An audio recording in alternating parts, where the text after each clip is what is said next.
17 not admitted without parents or guardian.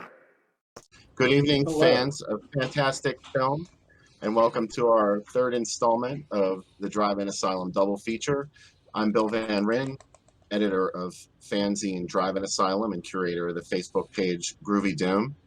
And the other guy, I'll get this one week. The other guy to my right is Sam Panico. Hey, I'm Sam. BNS about movies and also Drive-In Asylum. I only write about Mexican movies for Drive-In Asylum. That's not true, but that would be a really good idea. It seems like the last 3 issues I think I have. I encourage it. Yeah, I have a doozy for the next one, so as a teaser. So get ready. Okay, well, what is it? You can't tease us and not give us a little. Vacation of Terror, Vacaciones del Terror, and then the sequel, Vacation of Terror 2, Diabolical Birthday, which has 2 singing numbers in it, and a baby doll that eats a birthday cake and turns into a human. I'm only half an hour into it, and I had to stop it. I loved it so much, just so I could enjoy it more. I've never seen that one, but I wholeheartedly approve based on what you just said. I'm sending you links after the movie tonight because I can't wait for you to watch both of them. Right on. We do have some great movies to watch tonight. The first of which is from 1983, The Deadly Spawn. A movie made in New Jersey and burrowed its way right into all of our hearts. Most of us encountered it probably on television, I'm going to venture to say, and then later on home video, because the theatrical run was very limited. When did you first see it, Sam? I actually saw it at the drive-in for the first time. Was that a year and a half ago we saw it at the drive-in? Yeah, that's the first time I had seen it. And I loved it, of course. And I drew the Deadly Spawn for one of the issues. Actually, while we were watching it, I had my iPad and I was drawing one of the Deadly Spawn for you. Yeah, you did some great artwork for that issue. That was a fantastic issue, wasn't it? Yeah, that's one of my favorite issues, actually. I learned so much about the movie. We had Douglas McKeon, the director of The Deadly Spawn, and we had an interview with Jack Newbeck from Shriek of the Mutilated. And also that was the issue where we had Brett McCormick in to talk about his movie. Well, he made many movies, but mostly I wanted to talk about The Abomination, which is sort of like The Deadly Spawn. Yeah, I like The Deadly Spawn is sold so many times, and I'm sure you'll be showing it in the ad gallery in a bit, but it's sold by many as an Alien ripoff, and that's how I had first heard about it. And I don't really think of it as an Alien movie. It's kind of its own. I know they're alien creatures and they have big teeth, but it's kind of its own beast. But I could see how it gets sold as an Alien movie. Well, they were making a lot of money at the box office, so why not try and get some of that alien mojo going for you? The Deadly Spawn isn't really so much of an alien movie as it is just a creature feature. It's not set in outer space. But the creature does resemble the alien in a superficial kind of way. But you're right, it's its own beast. I would compare it more to slugs than to alien. Oh, I'm drinking a Zog. All right, Sam, it looks like we have lost you. Let's see, maybe we could go to a video. Maybe we can actually have some content that works this evening. This is an ad gallery of ads for The Deadly Spawn that I collected from the newspapers. It shows a pretty nice progression of the film. It had a very limited release when it came out in 1983. And here's the first instance I could find of it playing actually under its title, The Deadly Spawn. Now, that is the title that the producers wanted for the movie, but they gave it a very limited theatrical release as The Deadly Spawn. And then it got a new title, Return of the Aliens, The Deadly Spawn, to ride on the coattails of Alien, which of course did mega box office. So why wouldn't you try and do that? It's a weird title for this movie because it really doesn't have an alien vibe to it. It's more of a Night of the Living Dead vibe going to it. And it actually reminds me a lot of the movie Fiend Without a Face, because ultimately you end up with a group of people that are trapped in a house, which makes it an excellent quarantine movie. Because I know we were talking about the last couple of movies had a quarantine theme with Don't Open the Door last week. They were locked in the house. Well, this is going to be another movie where you're locked inside the house. And I hate to tell you that. Maybe that's this pandemic anxiety coming out in our film selections. And this is an example of its competition at the theaters in 1983. There's Flashdance. Oh, there's the ad copy that calls out Invasion of the Body Snatchers and Alien, which are two movies that absolutely, there are a few similarities, so I guess that's a legitimate something to put in the tagline anyway. Here's a double feature that I know Sam is going to love. Extro and The Deadly Spawn together. Hey, are you there? Hopefully you can see this ad that I have up. I can't think of a better double feature other than Deadly Spawn and Shock. That's a better double feature. I love Extra, though. Extra is one of my favorite movies. It's such a movie that exists outside of our plane of reality. I think that's why I hated it. The first time I saw it, I really didn't like it. I was a kid, and I was like, oh, this movie is weird. I love it now because it's just, you're right. It's, you really don't know what's going to happen in that movie, and it's always grotesque. And upsetting. This is beautiful, isn't it? I made a poster out of this one at the Augusta Road, and I love that detail in the ad around the border.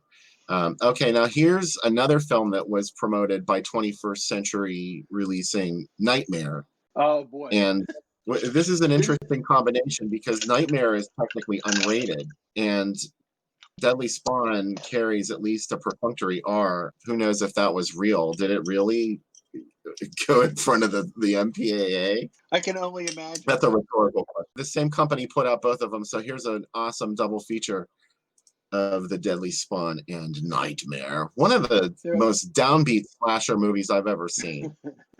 They're like, hey, do you like Halloween and Alien? Good news, we have two movies for you. How about this one with Frightmare? That's pretty awesome. Oh, that'd be a great... Which Frightmare? It's the 1983 one. It's not the Pete Walker. I don't know which one I like more. I really like the 83 one. It's a weird movie. It's very much like popcorn. I have to go with the Pete Walker Frightmare myself because I just love Sheila Keith. Any movie that has an old woman that eats people is really going to get your vote. So I'm a little biased in that regard. Yeah. Yeah, exactly. If it has an old woman going crazy, chances are you're going to enjoy it more than another movie. It's not a slam or anything. It's just a fact. Here's an interesting one. This is from Pittsburgh. This actually is an interesting presentation of the film because nowhere in the ad does it say The Deadly Spawn. It just says Return of the Aliens, the deadly extraterrestrial terror. Where did it play in Pittsburgh? A bunch of drive-ins. You can't really see the type from this distance, which is Night Road. McKnight Road, yeah. Goodbye, McKnight Road. Here's the first place that I saw The Deadly Spawn. It was on a weekly horror host program called Mona's Place. Do you remember that one? No, I don't. I know Mona from Who's the Boss. That's the only place I know Mona from. It wasn't that Mona. It was a different Mona. And this Mona was a lot like Elvira. She was a goth chick with big boobs and low-cut dresses and a black fright wig. You're speaking my language now. I realize. Also, do you remember that what's her name from Saturday Night Live had a one-season horror movie show? Lorraine Newman had a show that lasted for like one season where they kind of did almost like riffing over movies. I can't remember what it was called. It was right after she left Saturday Night Live in like 1981. She was such a horror fan that the only time she got in a fight on Saturday Night Live was the night that Christopher Lee hosted because she pushed for someone to be out of a sketch and her to be in it she wanted to be in it instead of Gilda Radner so she could be in a sketch with Christopher Lee. And she said she was made to feel really bad about that. But it was the only time she ever like said, I need to be in this sketch. She said, because nobody else there cared about Christopher Lee or knew who he was or anything. And obviously it was like a god to her. So now when you were having your cam trouble, we were doing the drink segment, but it got garbled. So can you start over again with your drink? Yeah. So for the first movie, I was trying to find something kind of vaguely alien. And so I just went with a zombie. It's pretty simple. And but I went with the Bacardi flavored zombie. If you know how to make a zombie, there's a lot of rum. There's 4 kinds of rum in a zombie. And you're only allowed to have one of these at most bars because they're like 151 proof rum. I do not encourage drinking, but I am a supporter of it. So I think this would go very nicely. It's very sweet and which kind of like this movie. It's like there's a lot of comedy in it to wash down all the gore along the way in the Deadly Spawn. The second movie I'm going to show you, I've never made it before, so don't consider me an expert. But I am going to show how to make a Navy grog, which seemed to make sense because in the beginning of spoiler warning for the beginning of Shock, her husband drowns at sea. So I thought like a Navy kind of drink. It was either going to be a dark and stormy or a Navy grog, and you have to make a snow cone for a Navy grog, which seems like a lot can go wrong. So I have all sorts of accoutrements here to make that drink, and I'm pretty excited to fail big on a big stage of however many people are watching us right now. Well, I made an adult beverage tonight too, in celebration of your tiki thing. I was talking to someone off camera earlier. He told me there's a lot of you people out there that like to drink vodka and orange juice. I hear there's a lot of people out here at night that like tequila sunrise. So I made a screwdriver. Actually, it's pretty boring, but this fruit that's in it, this pineapple, has been soaking in vodka in the refrigerator for months, so it's nice and strong. So nice. Will you make the second movie? I still have half a shaker left. Oh, okay. I painted a deck all day, and so I will definitely make it, but I will bet that my wife is asleep by the second movie. You mean she's not asleep already? No, her parents are here because we had a virtual wedding for her cousin in Seattle. So we watched someone in Jacksonville marry her cousin and her cousin's girlfriend in Seattle. And everybody was FaceTiming each other during it. It was the most technologically sound wedding. I had to learn how to stream the wedding to the TV so that they could watch it. And then I also had to go get food for everybody. So I've been like a wedding planner kind of sort of all day. So we have a lot of comments going over. We should give some hellos to people. Mark Dockham was the first one to comment. He says, "Hey, Bill and Sam, nice to see you again." Mark Dockham. David James Oliver Beckwith. The man's so awesome. He has 4 names. He says hello. Sean Midas. Love this film. Great to see it. April Ghouls 2 years ago. Yes, that was a highlight. Because I, of course, had never seen The Deadly Spawn in a theatrical setting before.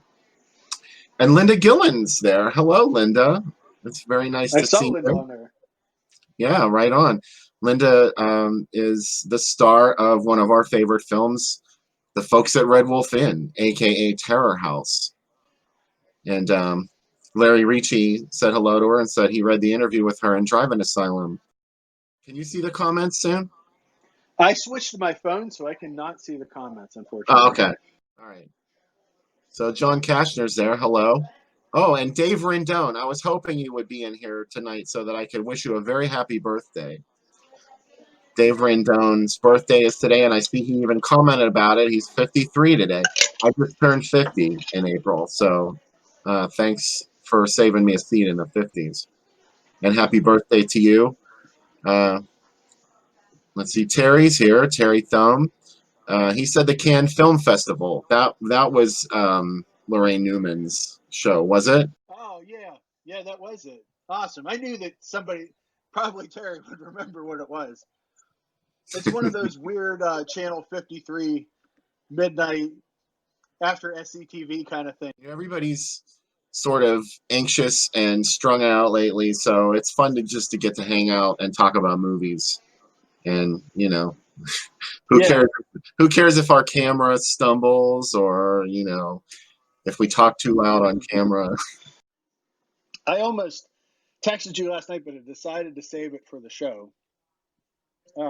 During Joe Bob last night, he talked about Exorcist ripoffs because he showed Exorcist 3, and he spent a long time discussing Abby, which I thought you would have enjoyed. Oh, yeah. And Abby just blows my mind. He said, "Why didn't they just make Abby into a porn movie?" He said it would have been a much better porn because of how the goddess has the idol has the giant penis on it. He goes, "And who didn't want to see Carolyn Speed naked?" And I said, somewhere out there, Bill's ears just like perked up at the mention of her name. I've got Abby. I love that movie. Abby never has to pay for anything she does in that movie. Did you notice? No. Like, okay, she's possessed. So that's supposed to excuse her from getting in the back of that car and killing that guy with sex and smoke? I don't think so.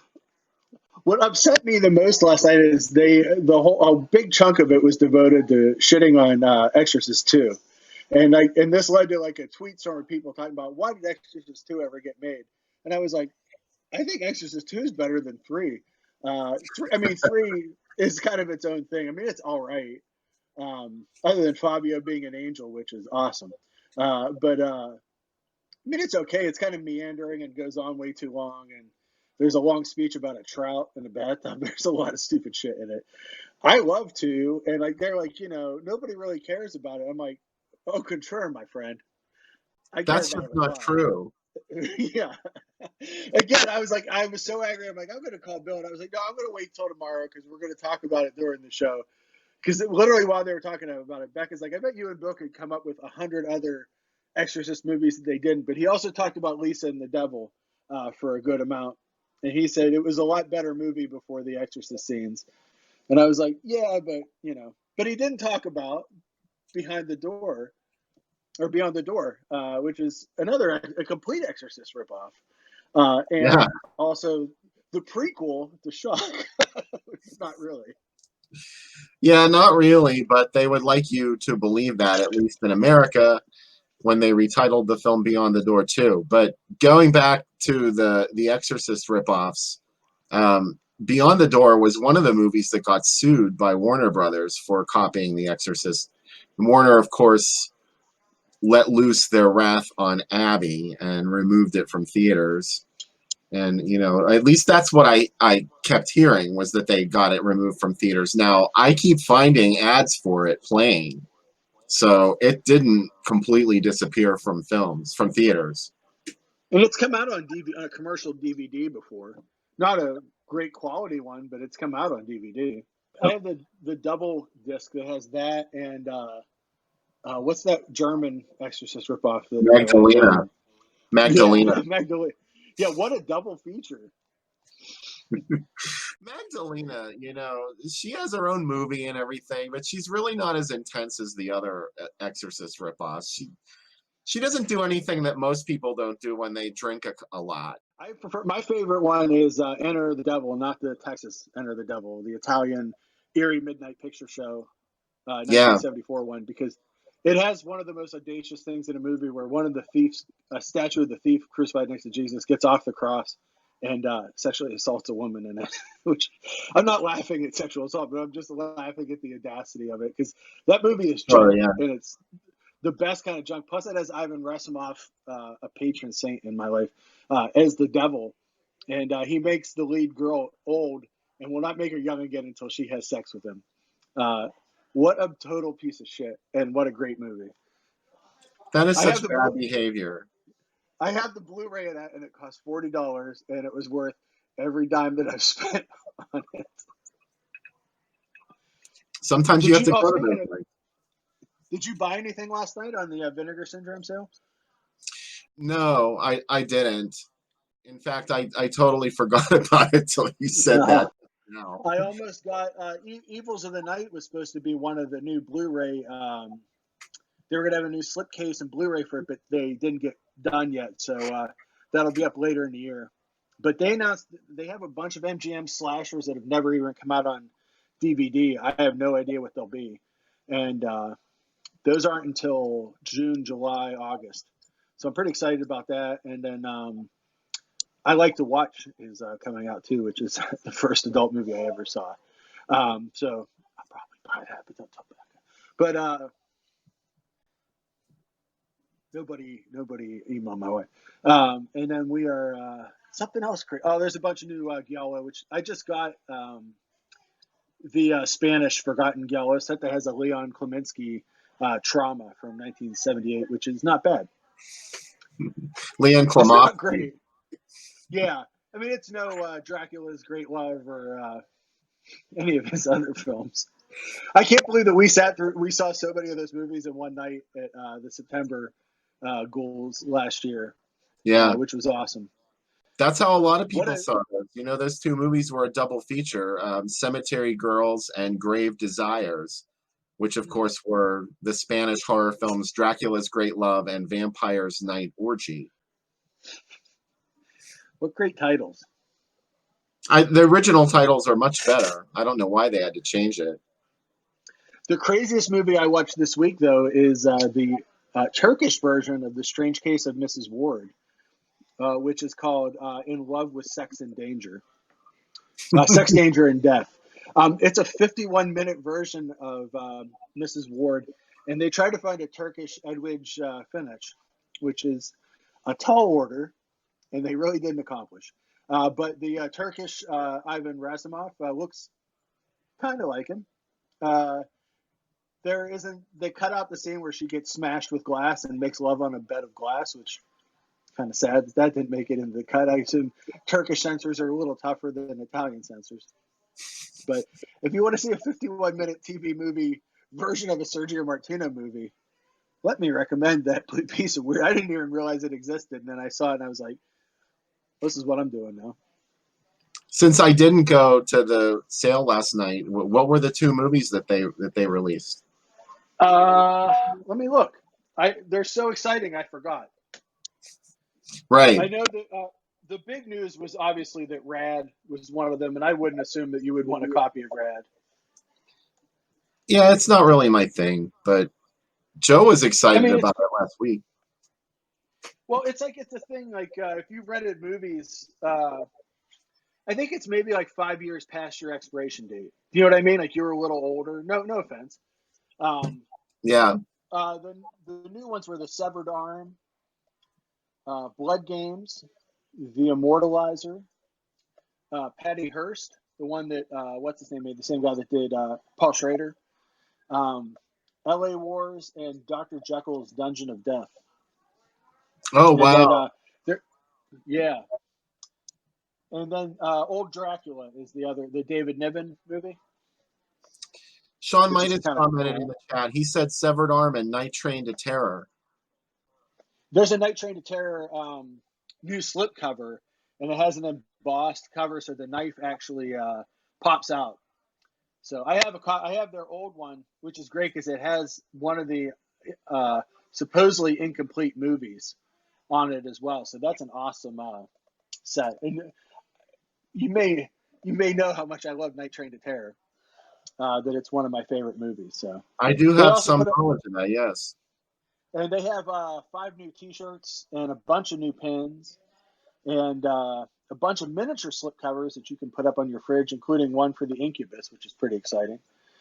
Hey, yeah. And I like that one. They also talked about you can do the halfway to Black Friday exclusive, so it's 6 months of their movies for $350, which guess what? My wife wasn't into.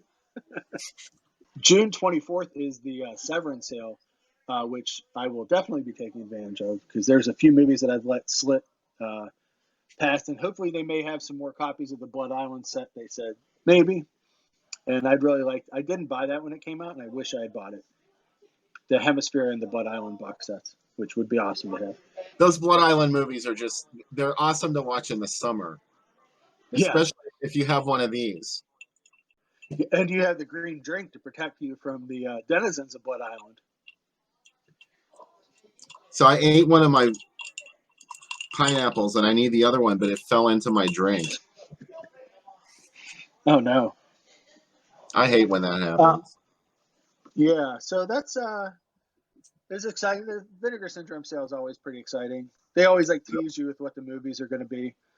Nothing as exciting as Spookies. Like, Spookies was at the end of the fucking world when that came up. Oh, speaking of Spookies, I do have something to tell you about Spookies. One of the guys involved with Deadly Spawn, John Dodds, who did the special effects, he built the monster. He built the monsters for Spookies too.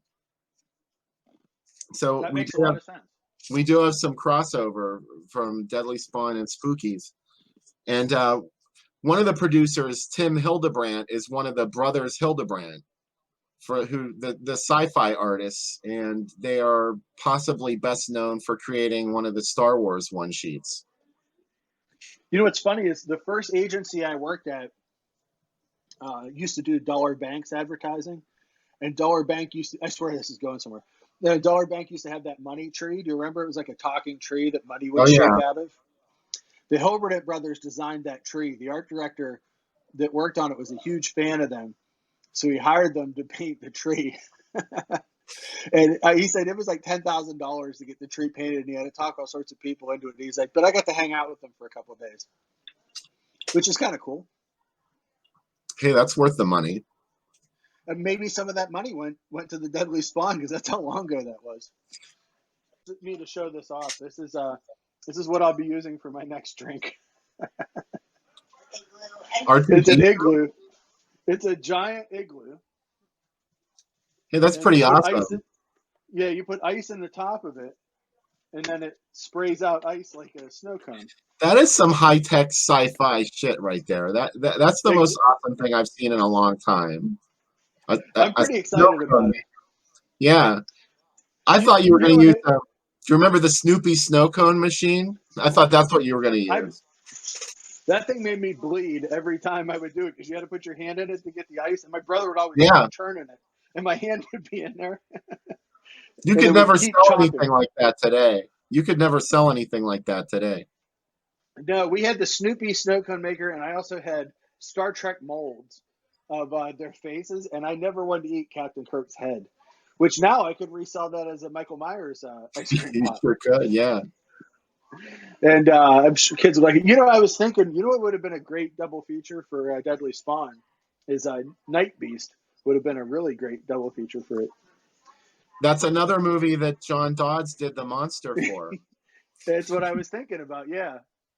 If you're into junky movies that the humans really don't matter. This is one of those movies as a kid I'd watch and be disinterested until the monster showed back up.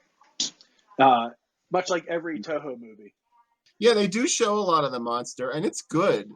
I mean, it's really good. I think that one of the most impressive things in the film is and you'll see it, is the little wiggling spawn that go through the water. Because those look like real animals to me. I thought, oh, that must be something that they, like some kind of real animal that they got. But it's not. It's a rubber created thing, and it just wiggles through the water. And then I saw how they did it on the special effects bonus on the Blu-ray, and I was like, oh, of course. Yeah. They really, it was brilliant, the special effects that they did in this film. I don't know. I think I cut out before I said before. This movie reminds me of Slugs a lot. Except Slugs goes the opposite direction, where people are violently killed in this movie, but Slugs is very much of like, hey, do you want to see people killed right in your face while they're having sex? Because we can do that too. Yeah, it's pretty brutal. Yeah, but what do you expect from the director of Peace? So I guess we should get to the film. Yeah. So we'll start the countdown reel, and it's time to watch The Deadly Spawn. So I posted the links on the Groovy Doom page on Facebook. So just go to the page. The link will be right there to watch The Deadly Spawn. And you click start at the end of our countdown here, and we'll all pretty much be on the same page. We'll be back here after the movie. It doesn't have to be exact, and, we'll give you some time to go to the bathroom and get a snack, whatever. But let's get into The Deadly Spawn, one of our favorite films, here on the Drive-In Asylum double feature.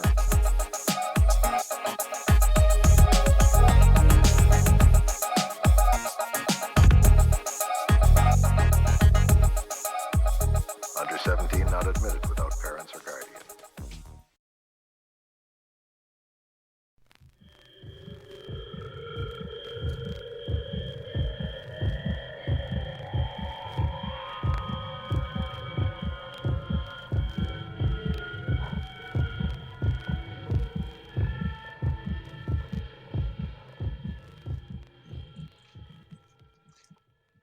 Welcome back to the Drive-In Asylum double feature. And we just finished watching The Deadly Spawn. Now you know what happens when you're trapped inside the house for too long. Bad things start growing, and they start eating you. And you start drinking a lot, which is... You do start drinking a lot, I will tell you that. I don't think that's such a bad thing, No, me either. As I put together this crazy concoction.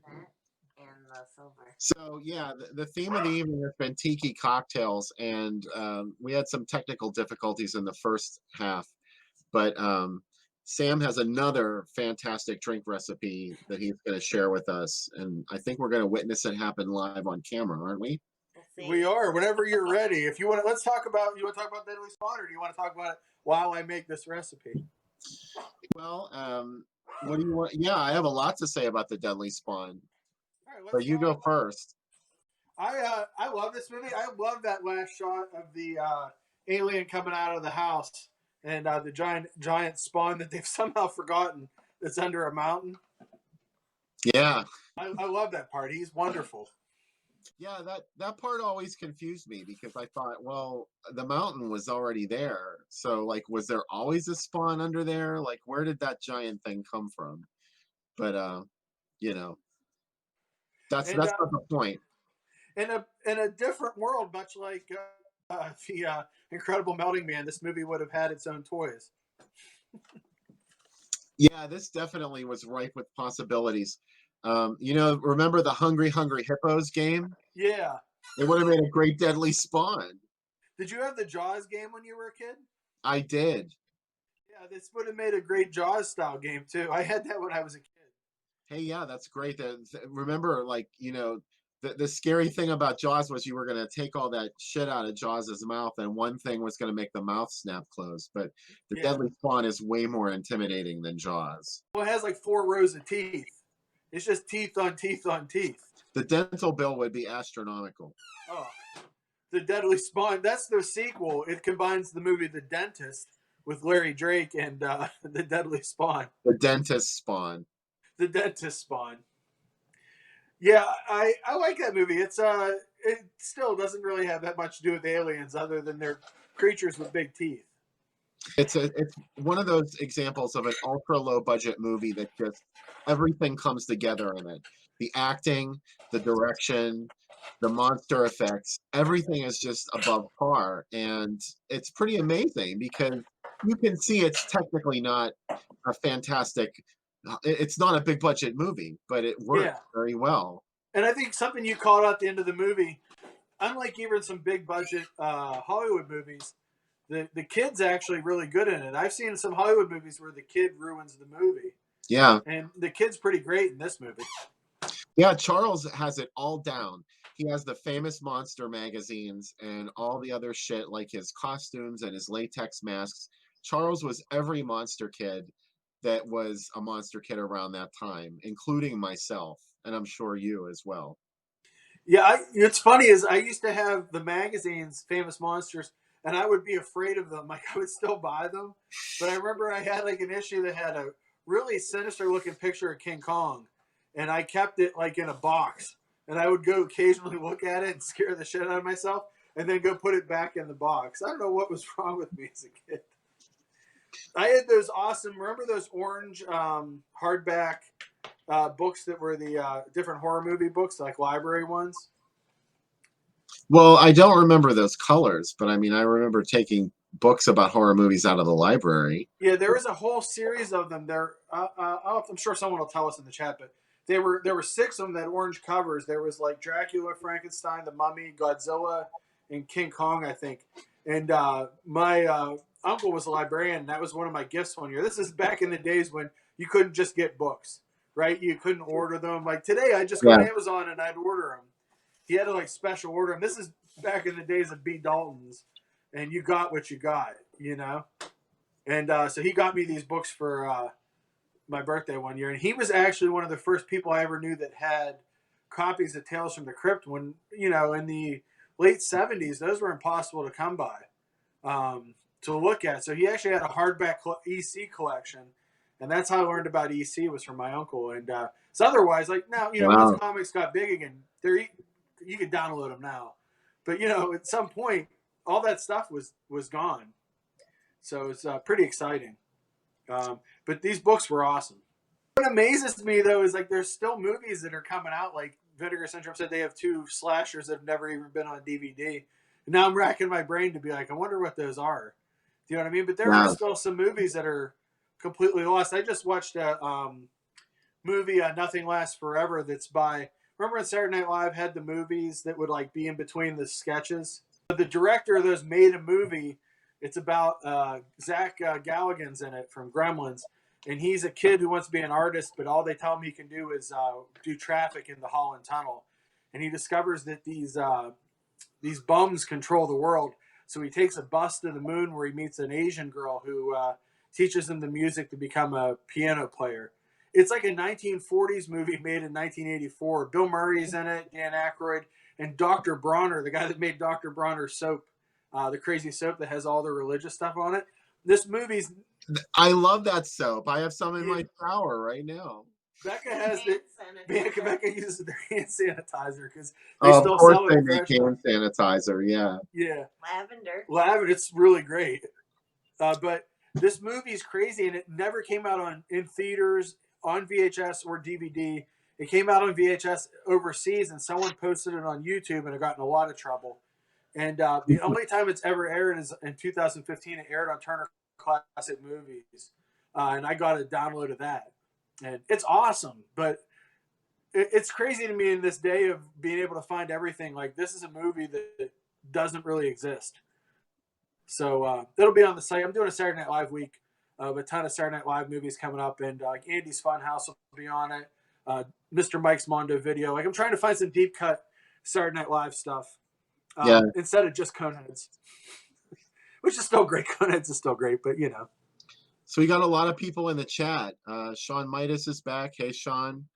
Ed Mikowski says, nice Venom shirt. Oh, thanks. There's Dustin Fallon. Hey, Dustin. Nice to see you here. John Castro's back. Hey, John. And La Rev herself, Lana Revick, is watching with us. She says, running late, but wanted to say hi. Is her dog with her? Taz the Yorkie. Yeah, Taz does movie reviews too. Yeah, damn right he does. I want to do a show sometime where it's Taz the Yorkie, Cubby, and Fulci. the dogs of Drive-In Asylum. It has to happen. Now that you said that, you've set the bar. Yeah. She said it looked like you're peeing. I am? You're going like this. That's because I do that all the time. I stand like Winnie the Pooh. He does. John Kashner says, great moment when Charles pulls out the extension cord, which is, the I end of that that has a lot of great intensity, a lot of blood too, a lot of, I can only imagine how messy that basement was after doing that scene. There's so much Caro and red food coloring down there. More blood than the human body can hold, for sure. When I first learned how to make blood, because I wanted to do effects before I did graphic design. So I was trying to decide, like in 1990, like when I went to Art Institute, do I want to do graphic design or do I want to do effects? Because, that's when Savini was teaching there. Yeah. And I remember the first time I made blood with Caro syrup and red food coloring, it was the biggest mess. I got in so much trouble. Yeah, I did that too when I was a kid. I bought, I had all this monster makeup stuff. I had an actual kit. It was the Dick Smith makeup kit. Did you have that? I wanted it, and I was never allowed to have it because of the trouble I would get into. Yeah, I don't even know how I convinced an adult to buy this for me, but it was great. It had latex in it that you could mix up yourself. You could make bullet holes and all the really gory shit. You could do that with the Dick Smith kit.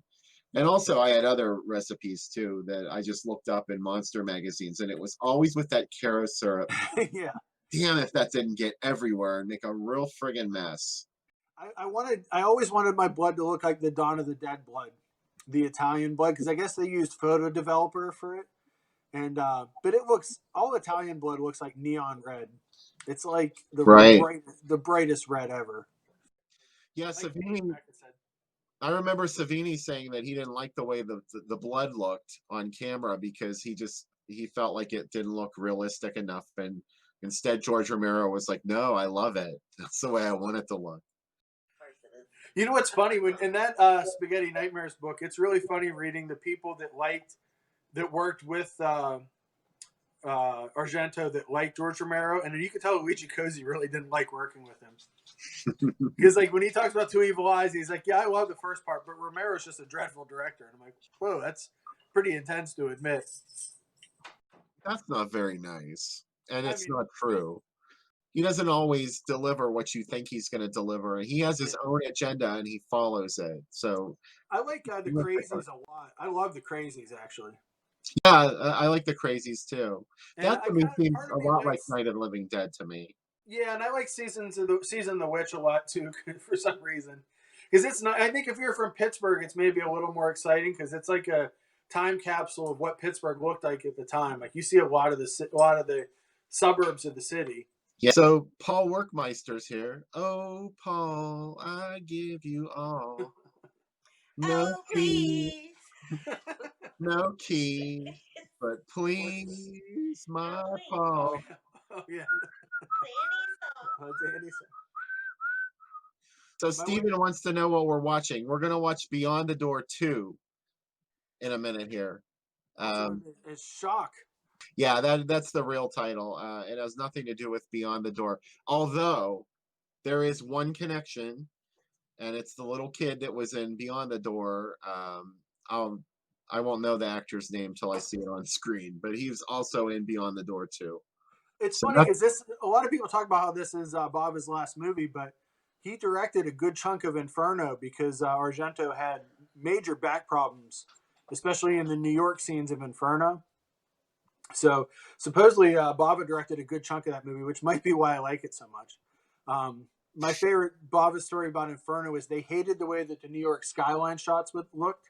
He actually he cut milk cartons into the shapes of buildings and shot them. And they showed it to the producers and they said, these are the best shots in New York we've ever seen. Also, like I guess during Shock, Bava didn't have much of a budget, obviously, for it. So instead of having fancy dollies and stuff, he actually used a kid's toy, a wagon, for some of the dollies in this, and a seesaw for some of the other stuff too. So, like a lot like Sam Raimi making Evil Dead, he was like endlessly inventive of putting stuff together, and he kind of came up in that post World War II school. I just read an interview with Fulci where he said even when he first started in the late 40s, early 50s, they didn't even have film to shoot the movie. So a lot of the film school stuff was just theoretical, and you kind of did anything you could to make a movie happen. And that's what I love about Bava, especially like with Planet of the Vampire. Is that which one? I always get them confused, but his Alien, the movie Alien ripped off of him. It's Planet of the Vampires. Yeah. That movie has almost no set. It's all just the way that he shot it in camera with the fog. Hercules in the Haunted World's really similar too, where it looks amazing, but if you pulled back another couple feet, you would just see the outline of the set. Do you know what I mean? Like Bava really had that creativity where he just, anything, he was just in the moment and he created it right there on the set. When he did Twitch of the Death Nerve, that whole Bay area that's around there weren't a whole lot of trees in the area, and yet he managed to look like it was a wooded area just by like he would move the branches around and actually hold them up in front of the camera to make it look like he was filming from inside the forest or something, but really there aren't that many trees in that area. I think the thing that's upsetting to me about Bob is like his successes are more, he was successful during his life, but more post, now we celebrate him a lot more than he was while he was alive. And it's like movies that were considered failures, like Twitch of the Death Nerve was considered a major failure, and people outright hated it because of the levels of violence in it. And now we can kind of point to him as being, well, one, the father of Italian horror, and two, the father, or maybe one of the two fathers of the Giallo, with The Girl Who Knew Too Much and Blood and Black Lace, which are two of my, Blood and Black Lace is literally one of my favorite movies. It's one of Becca's favorite movies of all time. And then he pretty much, with Twitch of the Death Nerve, invented the slasher. And if you don't believe that, just watch Friday the 13th Part 2, which outright rips off shot for shot. There's so much stuff in there that it's from both of those movies. I also watched that, and I see that cable sweater that Simon is wearing in Bay of Blood. It's a dead ringer for the one Mrs. Voorhees comes out in at the end. And that, speaking of downer movies, that movie is one of the most downer, dark movies where Bob was supposedly was like a really gentle, sweet, non-fighting disposition with people, and people really liked him. But that movie's just way it was funny though. Like it was sort of I don't think you were supposed to take that movie seriously at all, obviously, but I just think it was just a joke, that the ending of that film. And I think that one of the most amazing things about him is Danger Diabolic's probably my either that or Blood and Black Lace is my favorite movie of his. But I love Danger Diabolic, and he did it cheaper than the budget was, so he gave back the part of the budget to Dino De Laurentiis, and because that was shot on the same sets as Barbarella, because Barbarella was in a contract dispute, so in order to use the sets, they had to use some of the sets for Danger Diabolic and some of the same actors, obviously, and I would argue, as much as I like Barbarella, Danger Diabolic's a million times better, and it's probably, I'd say, of comic book movies, it's in my top 2 or 3 comic book movies because it looks amazing. And just the whole feel of it, it's got great people in it. It's a better, after doing a month of James Bond movies, it's a better Bond movie than some Bond movies. Like, it's one of my favorite movies ever. And I'm still pissed that it was a Mystery Science Theater movie. There's no reason for anybody to talk over that movie. So tonight's movie, though, was his final theatrical release. Yeah. This was the last thing that came out. And, it really doesn't have a lot of set pieces in it like you see in a lot of his movies. It does have fantastic art direction, as always. And the lighting is inventive. And there's one punch moment in this movie, and it was in the trailer, which was unforgivable to me. Like they gave it away in the trailer of the film. And when I cut together the trailer for tonight's double feature, I deliberately didn't show that, because if you haven't seen this movie, Beyond the Door 2, aka Shock, if you haven't seen it yet, and that moment is going to make you jump out of your skin, I guarantee you. And it's got one of my favorite actresses in it, Daria Nicoletti, who's in Profondo Rosso, and really wrote Suspiria, probably all of Suspiria, and a lot of Inferno. He had a lot to do with it, yeah. Yeah, it's funny because supposedly she claims that the story of Suspiria is based on her grandmother. I heard that. Yeah, and she said that when she went to the school that her grandmother supposedly attended, they knew her name, whatever, and she had not told them who she was, which sounds like one of those William Castle hyperbole kind of bullshit stories, but who knows? And then, ironically, she continued to work with Argento post-divorce. I mean, she gets killed in opera in perhaps the goriest way possible of any of his movies. Like, it's way hard to forget that one, yeah. And but I love her in this movie. She's great. And John Steiner's in it, who is the Overlord from one of my favorite movies, You're a Hunter from the Future. He's the bad guy from that movie. I really like this movie because it's really 3 people. And Craig Edwards mentioned last week the movie The Prodigy that came out this year is almost a remake of it, but of course nobody ever credits an Italian movie when it gets ripped off. In the same way that when they made Children of Men, nobody mentioned that it's pretty much 2019 after the fall of New York, and like people are always like, why would they rip off that Sergio Martino movie? And the funny thing is, there's a scene where when they meet the government for the first time in 2019, there's the whole back wall has a Picasso painting. That same scene and that same Picasso painting show up in Children of Men, and that movie has like 9 billion times the budget of Martino's movie. And it's like, that seems like a little too big of a coincidence to show up in 2 movies. I think it's highly suspicious. You want to do the drink first, or do you want to look at the ad gallery first? Let's look at the ad gallery, and then Becca is going to assist me. She's having a cigarette. Okay. And then let's take a look at the ad gallery, because that's my favorite part. All right, so we'll do the ad gallery now. This is a collection of newspaper ads for Beyond the Door 2, which the original Italian title is, of course, Shock. It's directed by Mario Bava. This first one, there it is in the United States. I think it was released at the end of 78. Mm-hmm. And then it mostly played in 1979. And it was Beyond the Door 2 was the U.S. title. And they tried to tie it into the original Beyond the Door, which was actually a very big box office hit in the United States. So they thought, well, we'll just piggyback on that. Even though the 2 movies don't have anything to do with each other. Here's an ad for it showing both of them together at the same time, because of course they reissued Beyond the Door. The interesting thing, though, is this was in 1979, this double feature. And Warner Brothers had just won a lawsuit against the makers of Beyond the Door for the similarities that it had to The Exorcist. So they probably used some profits that they made from this movie to pay off the lawsuits. Here's an ad from from Kentucky. Now, the other movie that it was always shown with was The Dark from 1979. Yes. Yeah. The movie that Toby Hooper did not direct. Almost. Almost, yeah. Yeah, The Dark has its own complicated story of how it came to be. I like it because it's like a shitty Kolchak episode. It's like a Kolchak episode without Kolchak, and it's one of the ones, that wasn't the greatest in the series. That's The Dark, really. It's like an episode of The Sixth Sense with Gary Collins. Don't get me started on that. Dear Joan, we're going to scare you to death. Now, here it is showing with the House of Exorcism. That's a great double bill. First of all, it's a Mario Bava double feature. Do you think anybody knew in the 70s of because it's funny because Bava had a lot of movies that did well here, and it's I don't know if people had started to recognize directors or not at that point. I'm sure a lot of people did.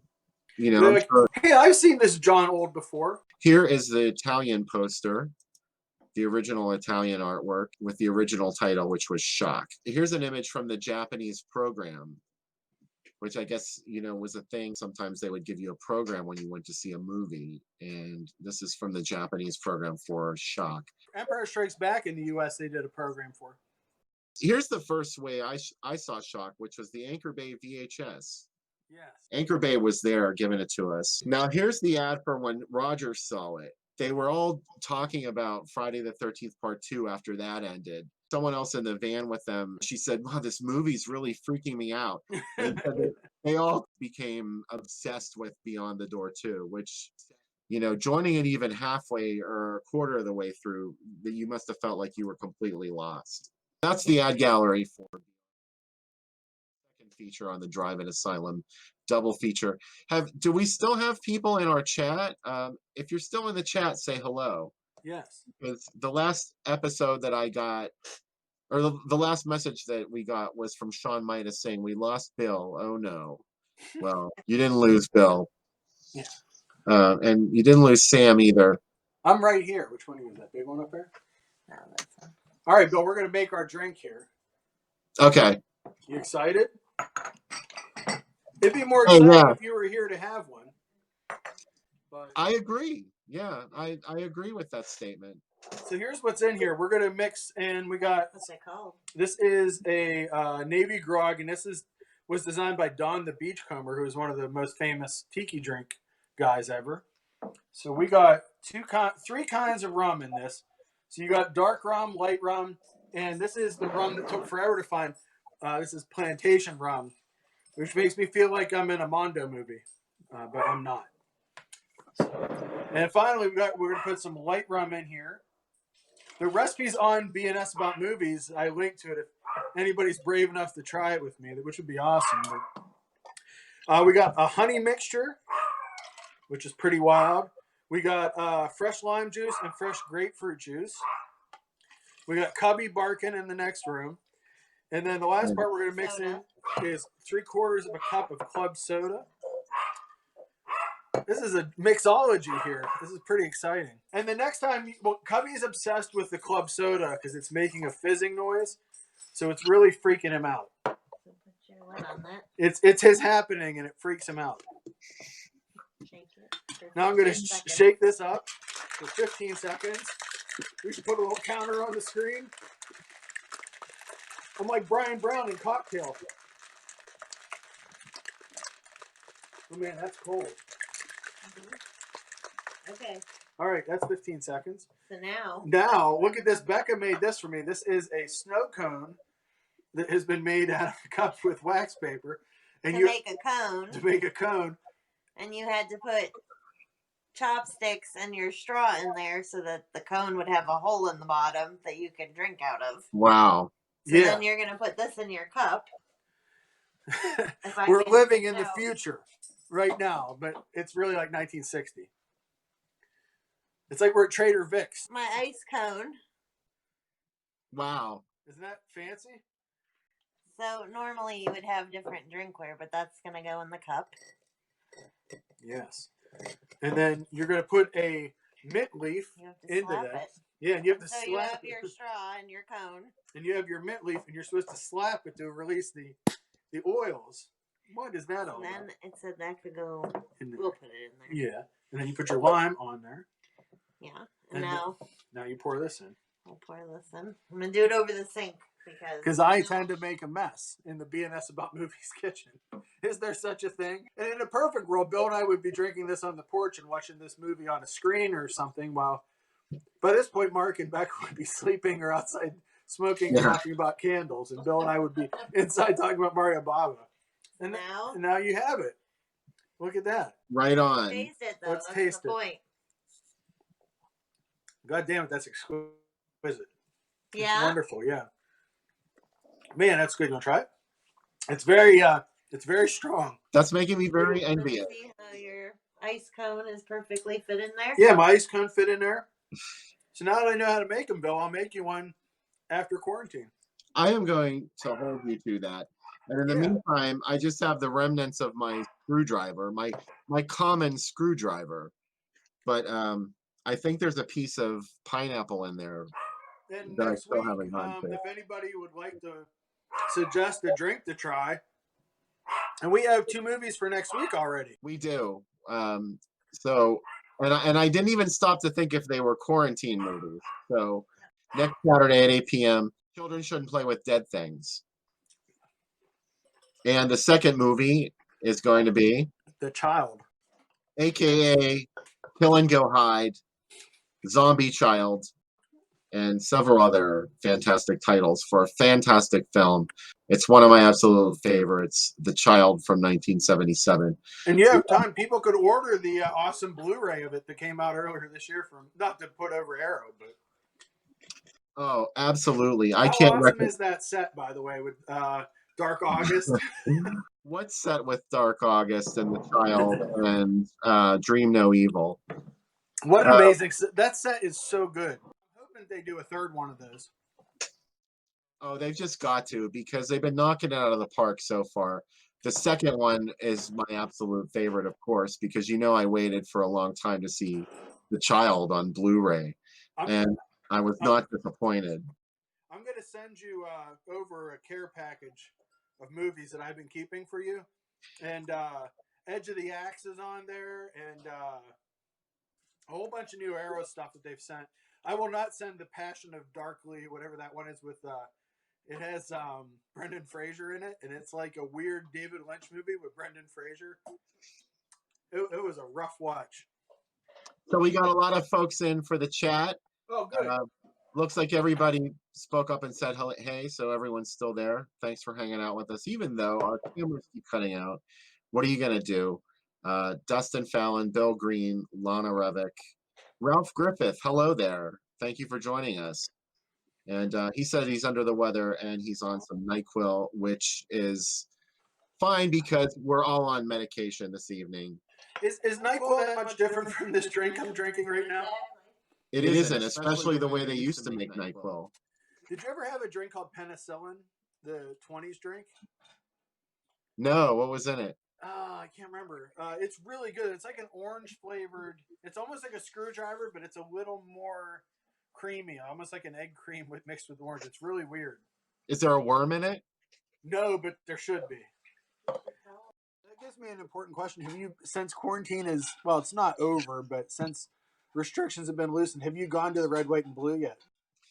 I was just there today. I knew it. We went past it the other night, and Becca said, when do you think Bill's going to start going back to the Red, White, and Blue? And I said, I'm sure he drives past it every day waiting for the moment that it can open. Mark was already there. So, oh, really? Yeah, it's worse for him because he got there before I did. There really wasn't a whole lot of stuff in there, which is what I expected. It's going to be crazy, though, because so many people have been spring cleaning and stuff. Yeah. The AmVets down the street from me opened up last week, and I've been fighting the urge, but that's also where I got My Tutor and The Bitch and like all those Joan Collins movies for 50 cents. Poor Joan Collins. She's worth way more than 50 cents. Exactly. That's another movie I want to do on the show. I really want to do I Don't Want to Be Born because I want to subject people to that piece of shit. I'll watch that movie, yeah. I'll watch that movie anytime. Hi, Gene Caruso. Hey, Gene. Nice to see you in our chat. Gene's doing his own show on the Super Drive-In Monsterama page. I really don't remember what movie you guys are watching tonight, Gene. But pop over and say hello to them. Mark Dockham's back. He says, my wife is letting me watch Shock on my projector in my living room, so it's even more drive-in. That's the perfect way to watch the Drive-In Asylum double feature. So thank you. We should really do that socially distanced at some point, because we both have pretty nice decks. We should try that out some week. What happens is we're gonna find those green things from that other Luigi Cosi movie, Contamination. Help! There's an egg. Oh, I know that movie. Yeah, that was the first movie Joe Bob showed when he came back, and people were like, "This movie is horrible," and I'm like, "Bite your tongue, sir." Yeah, that's not accurate. So, all right, so should we go to the movie now? I think we should. I'm really excited for people to watch this, and I'm excited to hear what they think about it. Yeah, this is really sort of not one of Mario Bava's most celebrated films. The results are a little uneven. I hope you'll find some gems in here, though. If you haven't seen the movie yet, I really envy you to be watching it for the first time, because I think you'll be a little surprised by how good it really is, even though it might not have a great reputation. So I hope you agree. I think it's funny that even the worst, it's not the worst Bava movie, but even a Bava movie nobody talks about blows away almost so many other movies. Like there's going to be some golden moments in there no matter what. All right, so if you have the link on the Groovy Doom page, go to it, and you can click the link after our countdown here, and we'll be back after the movie. See you then.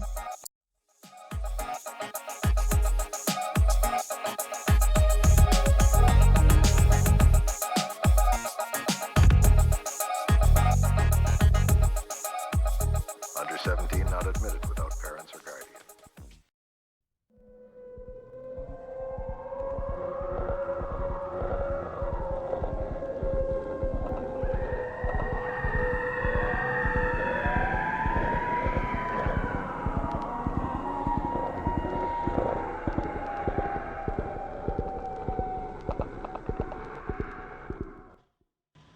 All right, welcome back, fans of fantastic films. And that was a truly fantastic film we just witnessed. Mario Bava's final theatrical flick, Shock, aka Beyond the Door 2. Yes. His last completed film, Rabid Dogs, came out in, I think, 96, but it was finished way before this. And it's kind of incomplete. His son, Lamberto, finished it for him. And there's multiple versions of that movie, too. It's kind of very much I was going to say Tarantino-esque, but that's ridiculous because it was made in the 70s. But very much four people stuck in a car, Polizioteca kind of weird movie with George Eastman in it, which is really the only reason to watch it. The Grim Reaper himself. Other than Bava directing. Yes. And one of my favorite actors, honestly, I mentioned Warriors of the Wasteland last week. He's Berserk in that movie. And he's awesome. He's also awesome in Grim Reaper and in Absurd. I can go off about George Eastman. But anyway, I love Shock, and I'm always amazed that when I watch it, it's the same way I feel about a lot of modern horror. Is it bad parenting or is it something supernatural? Which of the two is it? I hate to sound judgmental, but she was a terrible mother. She really had no excuse for the things that she did. She was never concerned about the welfare of her child. Compare her to Chris McNeil. 88 doctors with all of your bullshit. And she cared so much she brought the doctor from Cruising in to help her daughter. And by the second movie, she had enough, and she's like, you know what? I'm just going to give her to the governess and just say, fuck it, bring Richard Burton in. Lana Revick and Mark Dockham are back. Hello, and thank you. Mark, I'm so excited that when they say a movie's bonkers, it makes me happy, and I'm glad you enjoyed that. That movie is crazy, and I'm glad you enjoyed it. It seems like you did, so I'll suppose that you enjoyed it. I have to ask, after witnessing that, I mean, this is really irrelevant, but what was the point of any of that? I mean, she killed her husband, and then years later she moves back into the same house, which really does not seem like a good idea, especially since she doesn't even know that the body's in the cellar. Okay. I have learned that the Italians are obsessed with Edgar Allan Poe's Casket of Amartillo. Yeah. Because like there's so many movies that have that. I mean, this kind of gives away the ending, right? But Seven Notes in Black, The Psychic, is very similar kind of ending too. It's like it's such a Yeah. Poe's such a cultural touchstone for Italian horror for a guy that lived in Baltimore his whole life. And Bill Green just said, what was that movie even about? My favorite kind of movies, I can't even really tell you what they're about. And that's kind of why just stuff happens. A lot of stuff happens. Either nothing happens or too much happens. I In the middle prefer is the ones boring. where nothing happens, but Mhm. too much happens is okay too. Yeah. She really, But the most of the time in this movie, I kept asking you, what is she doing? Like, why is she yeah. acting like this in her own house? Like, I guess I didn't understand that she could hear that music that was playing when she was walking slowly down the stairs. She's like Laurie Strode in Halloween 2. She could hear the music too. Seriously, the minute your son steals your underpants, that's when it's like, we got to have a fucking It's a talk. problem. Yeah, that's Yeah. time for a family meeting. He's like, Mother, these underpants smell of death. And then new dad is that scene where he's flying and the plane's going crazy, and they cut to the swing, and there's like a tack of his face on on the swing. The swing was making that happen. I guess that's the takeaway from that, is the fact that there was a picture of him with a tack through it on a swing made the plane go kerflooey. Okay, first of all, let's talk about how they even recovered from a catastrophe like that, and the plane landed safely. Yeah, it's like who's the first person to talk? Like, does the captain get on? Does what was his name? He has a wacky name. Sorry, I've had a couple wrong Oh drinks. yeah, me too. I don't even remember what his name was. But he's like, this is your captain. Sorry that my son put my adopted son put my face on a swing. Everything's fine now. And like everybody shit their pants on the whole plane. Okay, Lana said she went to see Shock in at one of Exhumed film screenings, and every time she said Marco, the audience yelled out Polo, which I was doing when we were watching that, and I didn't Did you even see know. Exhum's doing a show at the Drive-In, which made me very happy about the state of the. Oh yeah, things are getting back to normal if Harry's doing it. Yeah. Yes, that made me very happy. Harry's an Which is awesome guy. He makes a lot of people happy by showing those movies. I'm glad that he's out there, and I hope that George and Jean can get their show on soon at the Riverside. yeah. You know what's funny is I was doing some reading on this movie is Beyond Rabid Dogs. Baba almost made a movie called Baby Kong. It was going to be about an enlarged chimpanzee, and it was going to be a comedy version of King Kong. Yeah. And which is kind of weird because De Laurentiis had asked Mario to make his version of King Kong. And after kind of dealing with him on Danger Diabolic, he was like, no, I really don't want to make a big American movie for you. It would have been a much better movie. But People talk about how movies get overhyped now. I don't think anyone realizes the hype that the 70s King Kong had. 76 King Kong. Oh yeah. Yeah. It was like Winkies had glasses, or Burger Chef or Winkies had glasses. They have numerous glasses. I had a T-shirt as a kid. This is before T-shirts were everywhere. I had an iron-on T-shirt.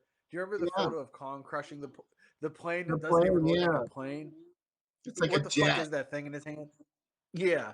And I just remember being so excited about that movie. And then it came out and I saw it at the drive-in at the Spotlight 88. And I was like, this isn't, even like at 4, I was like, this isn't as good as the original. And it's certainly no Son of Kong, which is the most depressing movie ever made.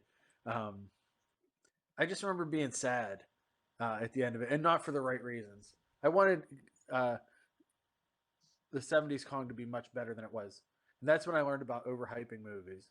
Yeah, and we there wasn't much precedent for that at the time that King Kong came out. I'm sure there may have been another. Well, Jaws, they did a mass Well, market. Jaws is the first, like, when movies started doing the wide releases before Yeah, they did the rollouts, and Jaws was like, I remember people talking about it, like every screen.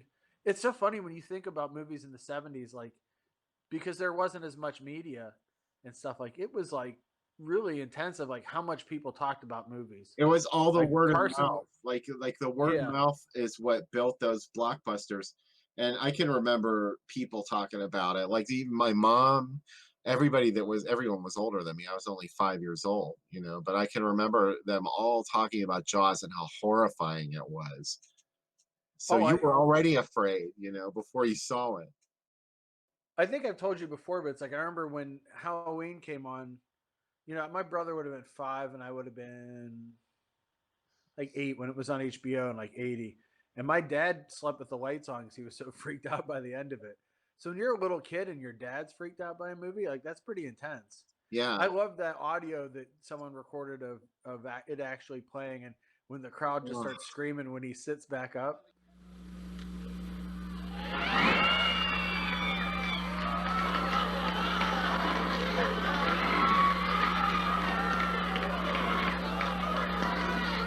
I want Like, an entire commentary track on a Blu-ray with that. But I heard from that guy. I contacted him, and he said that's really all that he had on the oh, tape. it's Richard Christie he's on Howard Stern. He was the drummer in Ice Earth. He talks about movies a lot, and he always says, and I agree with him, the end of Halloween makes him cry because it's so perfect. Like everything from him sitting up to Dr. Loomis's reaction about he's really the boogeyman, and to him not being there. It's so perfect. It literally makes him depressed because it is like I can't think of a more perfect slasher than that movie. Like it's like I realize that there's parts of it that are indebted to other movies, obviously, and stuff, but it's just such a perfect coalization of themes. Hey, Bill, Mark Dockham just asked a question about the uncut version of Terror Red Wolf Inn. Could you talk a bit about that movie and why that version is so significant? Well, yeah. Terry Thome uploaded it. I hope I'm saying your last name right, Terry. When the movie came out in 1972, it was rated R, and then it was reissued multiple times after that, and it was edited for a PG so that they could get it played more widely. And they just took out 2 scenes, and one of them doesn't have any gore in it, so they probably just cut it for time. There's a scene where Evelyn, the woman who perpetrates this cannibalism scam that she lures Regina into, like she gets the 2 girls that are left. Like one of them's already been murdered, and the 2 girls that are left, she gets them to weigh themselves before they eat breakfast. And then there's another scene of the family in the kitchen, and they're cooking, and she opens up this stock pot with soup in it, and there's a big human foot floating in it. She's like, "Oh, I'm making your favorite tonight." Wow. Yeah, she gives her husband this jar full of fingers too, and he pulls one out, and he's like, mm-hmm. So I remember my grandfather used to eat pig's feet when I was a kid, and it yeah. never upset me. But now that I'm older and I look at them, I'm like, I can't even imagine eating those. It feels almost cannibalistic. But anyway, those are the 2 scenes that were cut out of the movie for some reason, and that's the import videos are the only ones that had it. The ones that came out in the States had the PG cut, but that's actually what we know to be the uncut version of the film. Gary Houlihan's on, and he is new to the page. He's from Ireland, so hello from Ireland. And the last movie he saw was Frankenstein and the Monster from Hell. So congratulations, that's a great. Oh, I And he's love never that seen film. Shock. Yeah,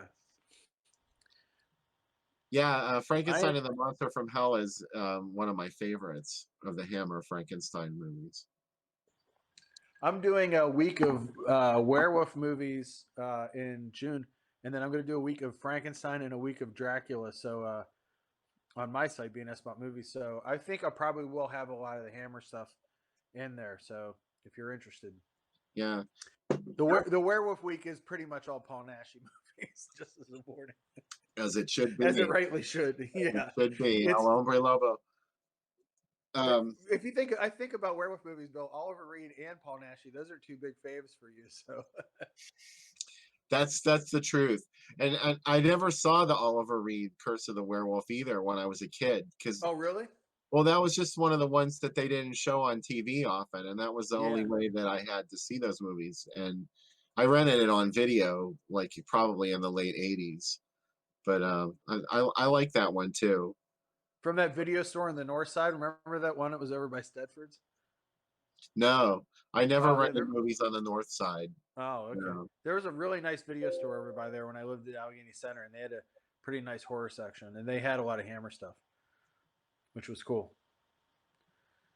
I remember that movie because there's that image of him tearing his white shirt. Do you know what I mean? And Oh, I know what you mean. Yeah, I remember that scene very well. Yeah, they always showed that was always a still that they published in magazines and books. Yeah.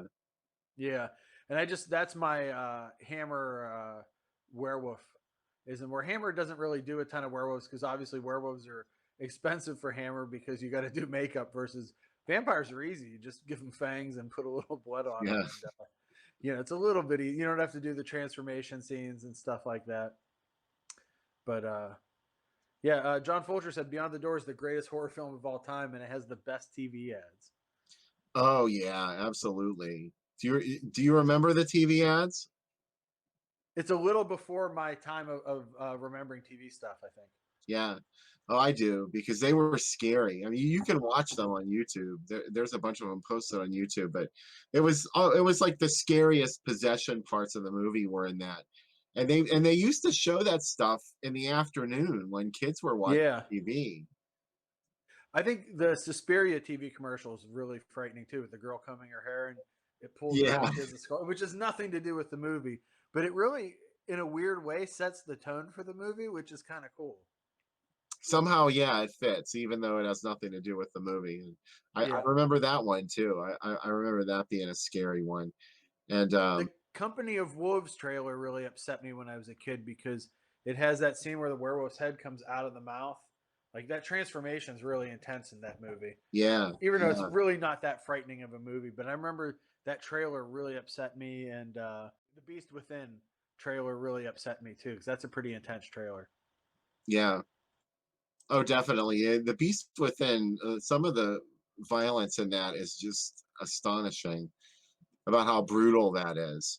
That was a big, I was talking to my wife the other day about obviously the pre-internet days when people talked about movies in like middle school or, and that was a movie that was always discussed because it would play late on HBO. And The Beast Within was one of those ones where it's like, this movie's really insane. It's really tough. Like it's a pretty gory movie. It was just really, it's very downbeat because all that really happens in it is this kid turns into a monster and they can't stop it. And that's it. Like, that's the end. And there was a horrible origin story about how his mother was raped by this thing, which was really a picky idea. So that movie really creeped the shit out of me when I saw that. That was an HBO movie. That's it, but it feels weird because so many movies get kind of brought back up and celebrated. That's not one that really feels like it's ever been kind of recirculated amongst horror fans. You know what I mean? It feels kind of lost a little bit. Roger likes it. He wrote about it in DIA. We were talking during the movie. I think one of the really interesting things about this movie is that I Libra did the music for it, and it was actually the band's last recording before breaking up. But what kind of blew our minds is they were, for an Italian band, they were signed to Motown for 10 records, which not too many Italian bands got signed to Motown. And they actually were in the U.S. from 74 into 75 before they went back to Italy. And they toured with Frank Zappa, the Tubes, Chicago, and Steppenwolf, which is pretty crazy. And then they went back and they got more into funk. And released another album in 76, didn't do well. And then this final lineup, which added the keyboardist Maurizio Guarini from Goblin, released their third album. And their third album is is obviously the soundtrack to Shock, which on this site is called Transferred Suspense Hypnos, is what they called it. And obviously, this, if you listen to the music in this, it is very much Goblin-esque, if you will. That's one of the Which, best scenes in the movie is that scene where the little boy's in the cellar and he has that cutout that he made from the family picture, and he cut the stepfather and he's projecting light onto the wall. But when that scene starts, you don't know that that's what it is. It's just like this weird image floating along the wall, and then it sort of resolves itself, and you see it's the little kid doing something. Which I really Yeah. like that part, and that music is very. It's just as important in that scene as it is in the Argento films. it's really interesting because I've been studying music and film a lot. Music and is almost just literally background music in so many films until Mhm. really like probably the early 70s, mid 70s. Like there are movies obviously that have been cut to the music, but when you the movie that I always think about, and it's much later, but is Goodfellas, where so much of that movie is dependent on the music behind it and Yeah, the that's way that it's true. cut. And we think about so many movies today that, and it really starts in the 80s, the montage sequences that really the music drives the film. But Italian movies were a bit ahead of that, obviously, by especially when recognized bands like Goblin were doing the music for so many films. Mhm. And my favorite weird Italian band, Oliver Onions, who are in a ton of movies, they did the theme song for Your Hunter from the Future, which is a great, almost like Queen ripoff. They did the soundtrack for Alien 2 Yes. also. Alien 2. Yeah. It's pretty crazy. Great music in that movie too. Um, I'm sure they've done a ton of stuff. It's weird though when like, especially like whenever you get later in the Argento catalog, Creepers, Phenomena, where like so many bands like Maiden and stuff are in it.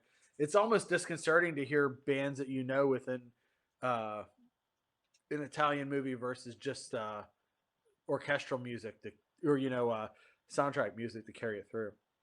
Well, that was a '70s trend too.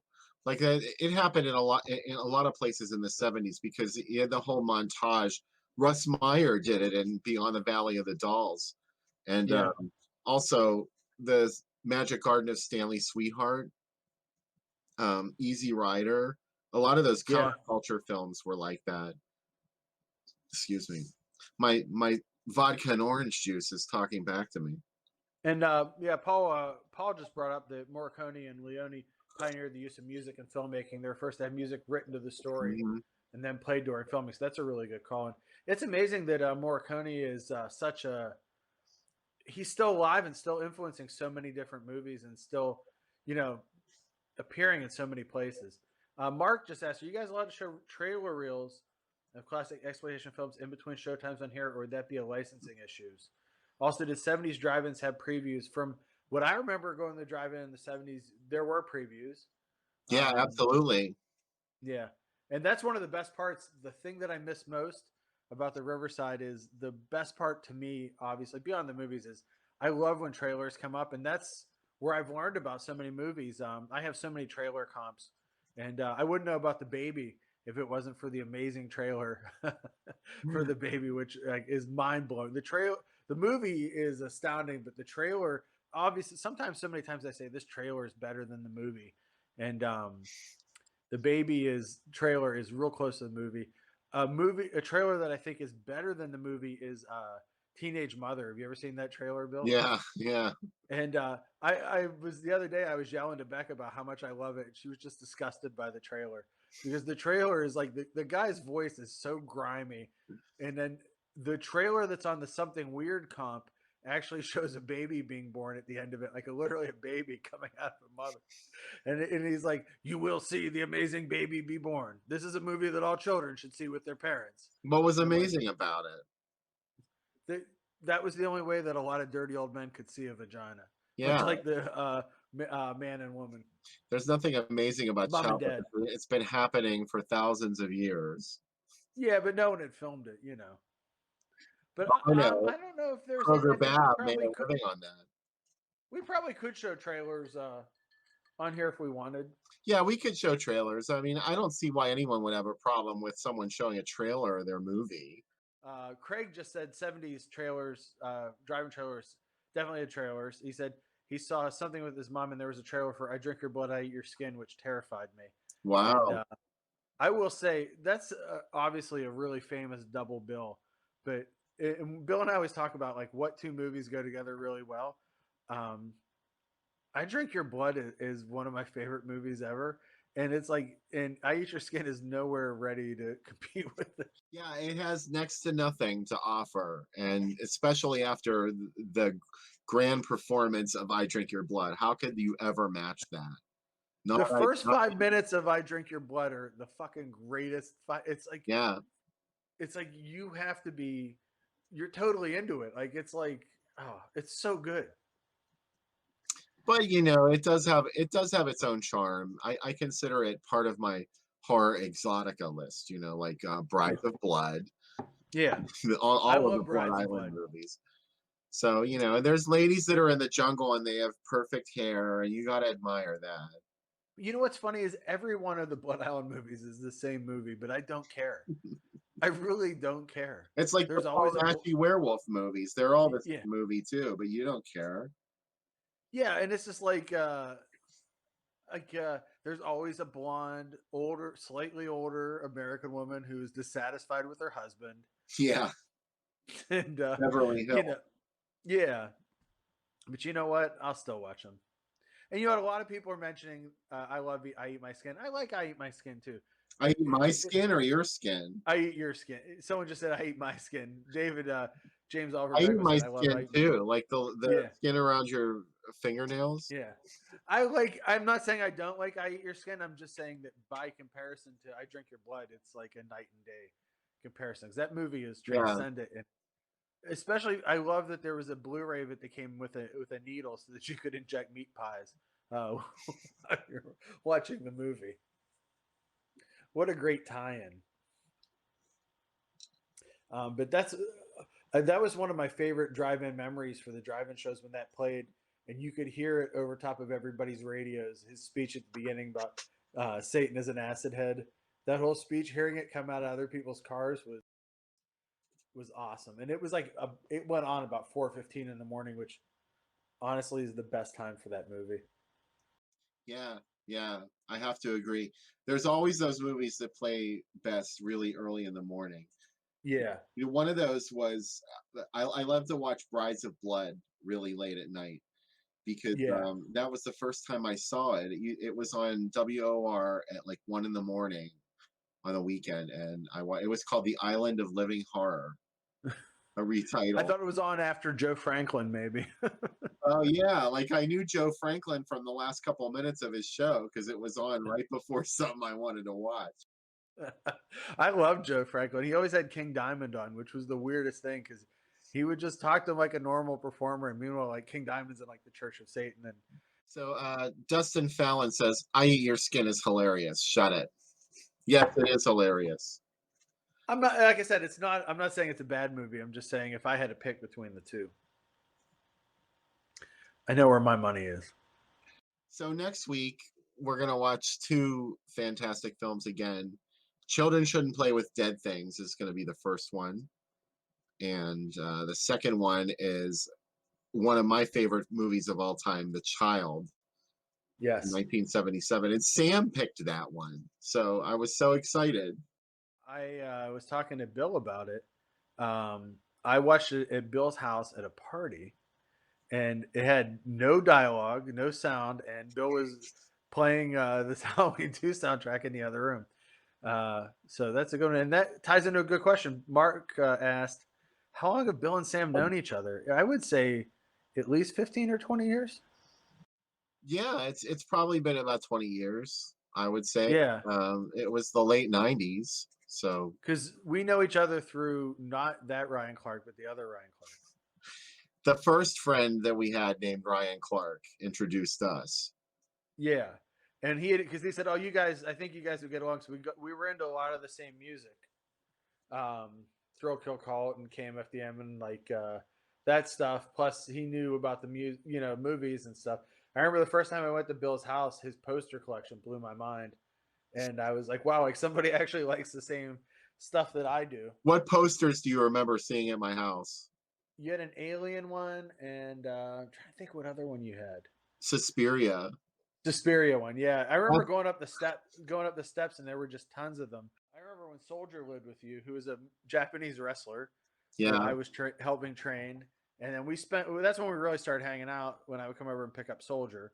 Yeah, And, that was really when I started to know you, I think. Yeah, I have a great picture of all of us sitting on your couch, like toasting each other before he moved back. But how many people have said they've had a Japanese wrestler living with them? But yeah, I think probably we've known each other that long, probably longer than we'd like to admit. So I remember I knew you when I worked at CD Warehouse when I was in my first advertising job. So my ex-wife ran a CD warehouse, and I remember she knew you from when you DJ'd, I think. Yeah, she did. Yeah. Yeah. I But can't the less remember said, her name though. Well, I don't like to mention it. Yeah, okay. Well, I'm not going to mention it because I don't remember it. Leaf is back. Hi, hey, Leaf. Yeah, he mentioned that he saw the long trailer for A Drinker Blood is So Graphic. His uncle saw it play for some movies in the mid-70s at a drive-in, and it made someone lean out their window and throw up. In a few minutes, seconds, the smell hit the surrounding cars, and they all reparked further away. I actually saw that happen at the Riverside during Zombie, during the eyeball scene. I actually saw somebody open up their door and throw up during the. Should have been No, ready you for that. didn't. Right? Yeah. Oh It was my right. God. Remember, I wrestled that night, so I got there late, and I got there just in time for the shark scene.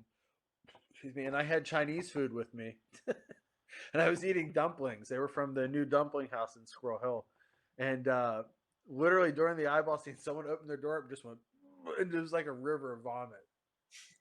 That's nasty and wonderful.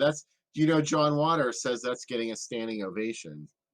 It really is, and I think I love that movie.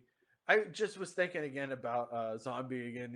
I mentioned Zombie a lot on the show, but that whole sequence, like literally from the moment they get on the boat to go to the island, that like it's not slow to there, but it's a lot of setup. But from that point on, you're like, it's almost like Fulci saying, "Hey, can I top this shit?" Like, yeah, like okay, we're gonna get this girl naked, but she's also going to swim with the zombie, and that zombie's going to fight a shark. And then someone's going to get their eye put out. And then we're going to have the grossest scene of zombies eating a person you've ever seen. Do you know what I mean? Like, it just like continually tops itself. I first heard about that movie in Famous Monsters. Oh, really? It was Forey Ackerman wrote about it in his Famous Monsters. And then that was my first issue of Fangoria that I bought. Oh, wow. Number 8, and it had zombie on the cover. And we had just gotten that flyer at the drive-in. We'd gone to see Silent Scream. And we got a flyer at the drive-in, and Zombie was going to be the next feature.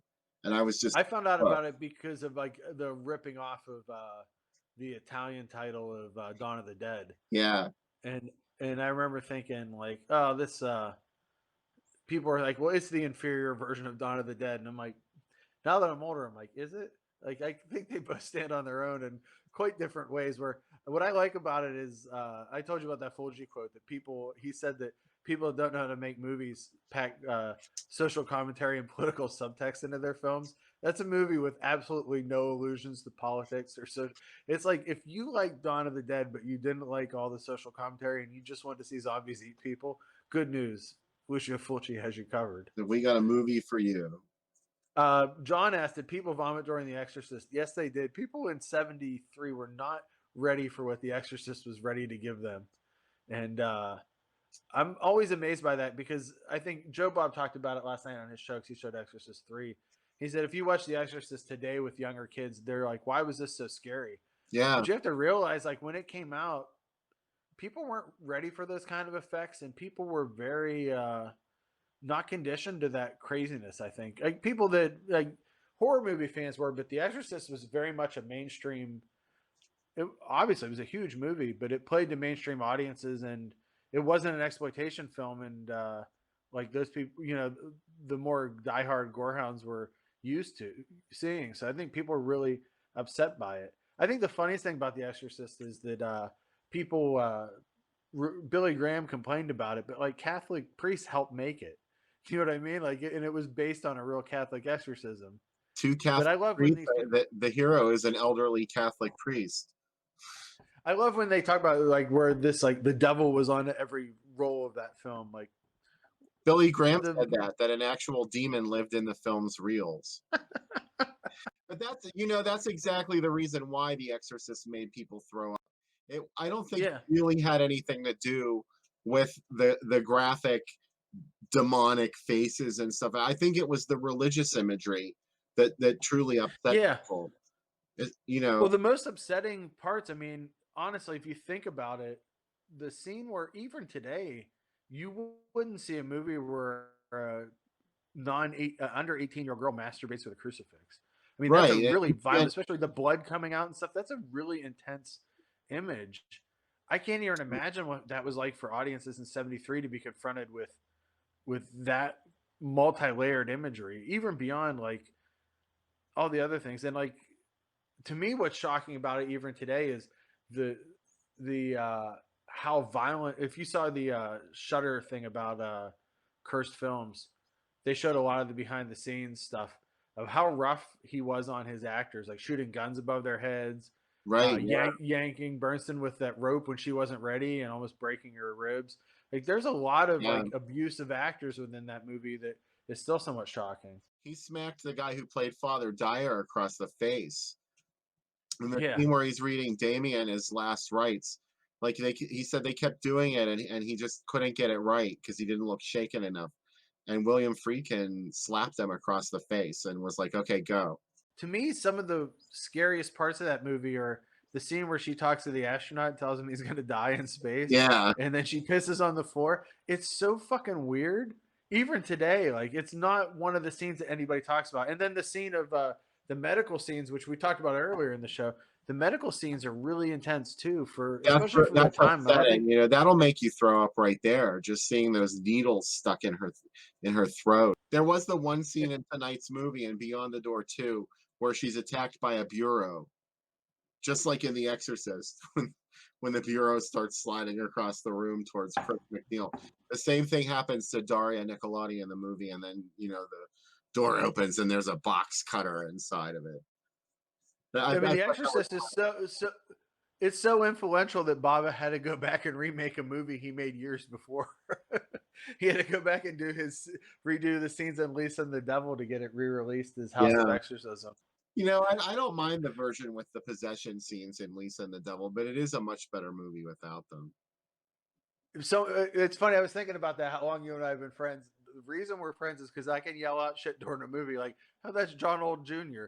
and you laugh. I don't think maybe 3 people in the world would get that reference, and that makes me happy. I'm still Um, laughing about Yeah. So that's good. But I really was happy. This is an interesting. Neither of these movies, I guess, really have anything to do with COVID, which the last couple of movies really seem to do. it.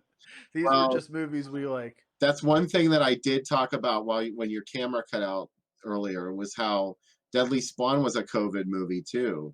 Oh, is it? Yeah, because they're trapped in a house with this Oh, yeah. thing that's multiplying and it's going to get them. It's a I think COVID movie. that's it's an interesting time now that we're stuck in our houses. That maybe haunted house movies are maybe even more frightening, right? Possibly, yeah. And so maybe that's another reason that you know what, the other thing I've realized over the last couple weeks is we've ended up picking a lot of movies where children are evil, and the movies are scary kids are in the movies, especially next week with The Child, obviously, which is another movie where someone said where they were watching Shock, and they're like, "What the fuck is going on?" If you felt like that during Shock, get ready for The Child, because there's big streaks of this where you're going to be like, Yeah. I don't. The Child will really What is blow your happening? mind. Yeah. It's a special movie. It's not the kind of thing you see all the time. And I mean that in a good way. No. Yeah, and it's another movie too where I like movies that, and this is probably why I like Shock so much. It exists in its own strange reality that is not our own. Yeah. It's the And closest thing you can see to actually watching somebody's nightmare. the scene where her hair is moving around and her face is like, there's literally almost like a film thing where it's her face, her ex-husband's face, her face, and then she's upside down. The first time I saw that, I was like really mind blown by it because of it's a gorgeous shot, but then also it makes you think about, well, how did Bava set this up? And I think the thing that's cool about him though is there's a lot of filmmakers that do crazy shots and strange things where I'm almost thinking about the artistry of their filmmaking versus with Bava, I think about it after the movie's over versus during it happening. His artistry doesn't take me out of the movie. The part that I like the best in the film, like the part where the kid's running down the hall towards her and he goes out of the shot, and then a second later, like the full-size man jumps up at her. With the first time I saw that, that just really scared the shit out of me. And you know, you watch it after it happens and you expect it. It's not quite as good, of course, but but that's what's neat about this film is there's a lot of these just unexpected moments. I think one of the things that was funny is we were talking about it during the break that this was one of Siskel and Ebert's dogs of the year that it came out, the week that it came out, and I've been watching a lot of these on YouTube of which movies had won the dog of the week on Siskel and Ebert, and it's pretty funny because almost all of the movies that they pick are movies that I love. They picked Terror House as a dog of the week. Really? Yeah, they did. It's on there. Someone sent me a text that they're watching every movie from 1984, and they're more mainstream movies. But if you think about, there's so many great movies that came out in '84. If you look at a ton of movies that came out in like '81 and '82, we were literally getting like a slasher or a horror movie almost every week. It was crazy. And, 1981, especially. There was just something, yeah, and it was a slasher. There were so many slashers that year. Yeah, and it's like, but on the other hand, it's like, I think we talked about it before, even the worst slasher of 1981, like, would blow away any movie that comes out this year. Unless you're talking about Final Exam. No, but like in '81, I'm just telling you, the horror movies that came out this year, I'm going to go through some brief ones. Evil Dead, American Werewolf in London, Scanners, Halloween 2, say no more, The Howling, Friday 13th Part 2, Funhouse, The Beyond, My Bloody Valentine, Happy Birthday to Me, Galaxy of Terror, Dead and Buried, Hell Night, Woofin, Ghost Story, okay, Final Exam, sorry, Bill, Madman, Dark Knight of the Scarecrow, House by the Cemetery, Last Shark, Frightmare, Fear No Evil, Murder Obsession. Like, there's some great movies that came out that year. A lot of those movies that we didn't get until much later, like House by the Cemetery, we didn't see that till '84 in this. Yeah. So. And Night School. I forgot that Night School and The Prowler came out that year too. Night School is actually one of the better ones, I think. It's like it's one or two gory murders away from being an unsung classic. If it had a little more fashion, because I'm looking at it through the Giallo heavy lens, right? Because it is a Giallo movie. A little more fashion, a better soundtrack, and like you said, the scene with the head in the pot, the soup pot, is awesome. It needs one more crazy thing like that, yeah, and it would be perfect. Because I really like that movie, and it's got great actors in it, and it's so close. That's what's disappointing about it. But I will say I love the Warner Burn on Demand series because they have a lot of TV movies, and that's one of the ones that they put out. Night School. Yeah, my second favorite Warner Burn on Demand. My number one is Jonathan Livingston Seagull, which I wasted $30 on. Sam. Becca I was watching it one night and I was, of course, super high. And Becca's like, "Why the fuck did you buy this movie?" And I said, "Because it's great." And she's like, "Is this just a movie about birds talking to each other?" And I said, "Yeah, it is." But it was the 70s, right? Bill Green says The Visitor is best watched with riff tracks. And John says, did you guys see the slasher episode of Siskel and Ebert? They claim Friday the 13th was anti-women. Yeah, that you can watch that episode on YouTube. And he made a good observation that a woman was the hero and the villain of the film. Someone asked, Mark asked, is there a DVD release? Bill would know this, for Scream Bloody Murder from last week. He couldn't find one with a quick search. I don't think that there is a actual like a nice DVD out. All of it's public domain because the film fell into the public domain, so it's on a lot of those Mill Creek compilations, and you can find those. Those are plentiful, but I don't think anybody ever did a special edition or a restoration. I wish.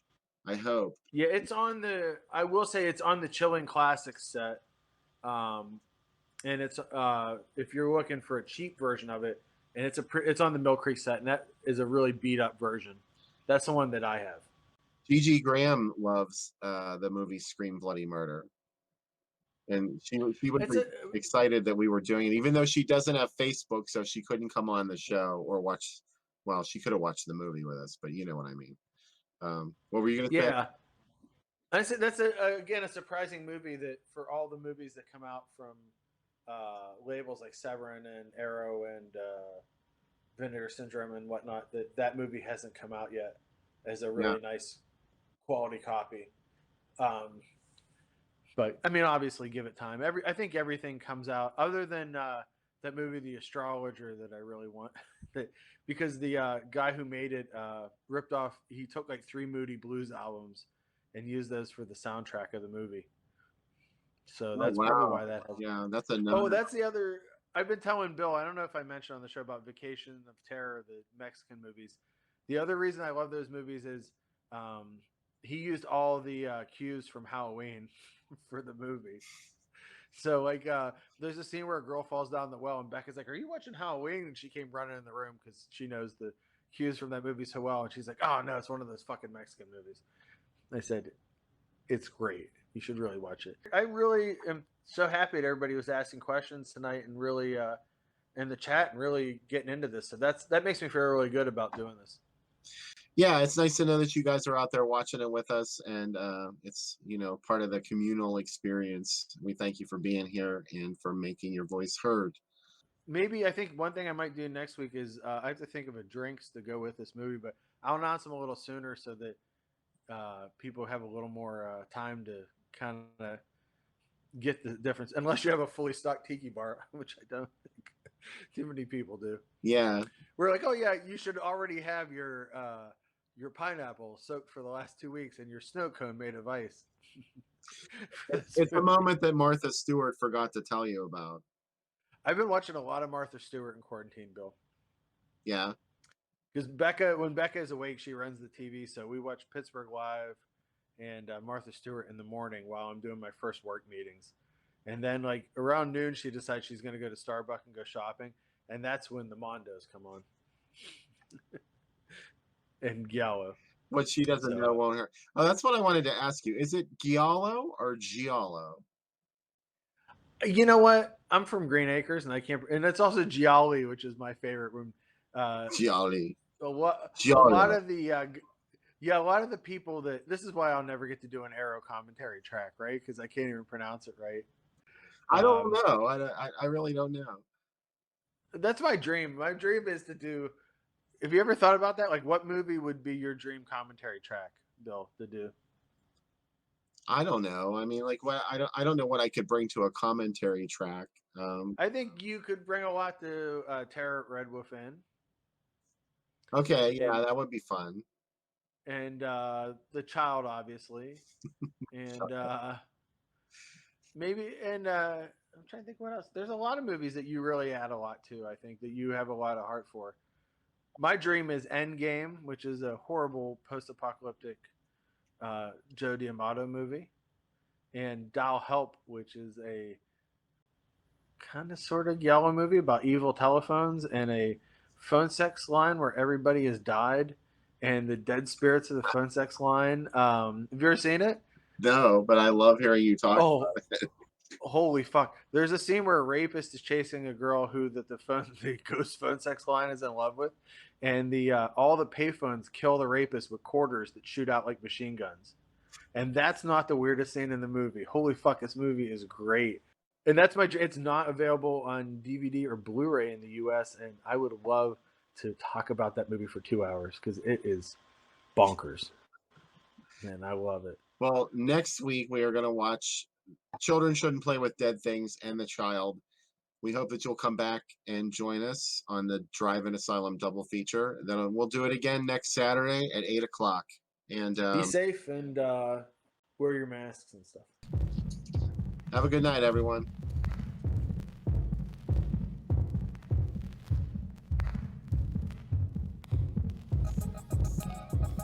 Under 17 not admitted without parents or guardian.